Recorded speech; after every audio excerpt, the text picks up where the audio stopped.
The sun, a pale sliver sinking behind the tree line, cast long, distorted shadows across the trail. Sarah and Emily, giggling, hurried along, their backpacks bouncing with the urgency of their excitement. They were almost there, the meeting point they'd agreed on with the boys they'd met online. 2 months of late-night chat, filled with promises of adventure and shared laughter, had culminated in this. They'd been warned about the dangers of meeting people online, but the boys, Alex and Ethan, had seemed harmless, even charming. They reached the clearing, a sun-dappled space marked only by a gnarled oak tree. There was no sign of the boys. A pang of disappointment washed over them, but it was quickly replaced by a growing sense of unease. The woods, once exhilarating in their novelty, now felt oppressive, the silence broken only by the rustling of leaves and the distant calls of unseen birds. "Maybe they're just late," Emily said, trying to sound confident. But her eyes darted nervously around the darkening woods. "Maybe they forgot," Sarah said, trying to keep her voice steady.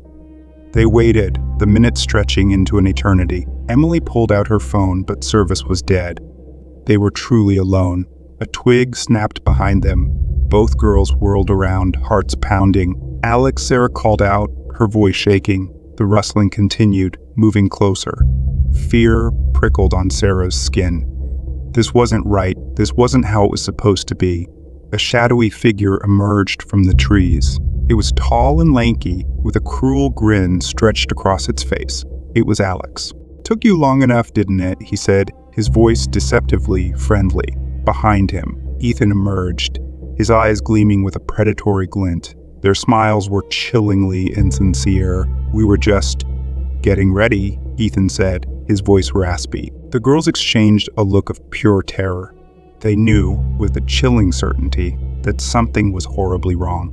The boys led them deeper into the forest, their playful banter now tinged with a chilling undercurrent of menace. They led them along a barely discernible path, through thick undergrowth and over fallen logs, each step further deepening the girls' terror.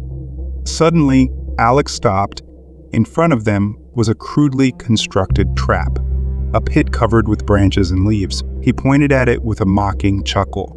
"This is for you, Sarah," he said, his eyes glinting with cruel amusement. Before Sarah could react, Ethan grabbed her arm and shoved her towards the trap.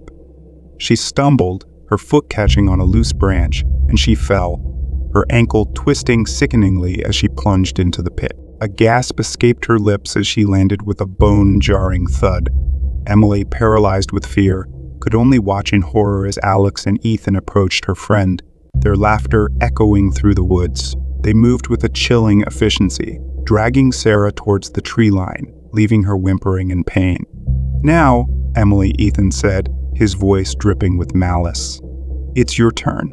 He pointed to a cluster of thorny bushes, a twisted smile playing on his lip. It was a simple trap, yet deadly, the thorns sharp enough to tear flesh. She had no choice but to follow their lead, her heart pounding in her chest. The boys took turns torturing the girls, each new trap more elaborate, more gruesome than the last. They inflicted pain in a calculated, methodical way, relishing the girls' growing terror.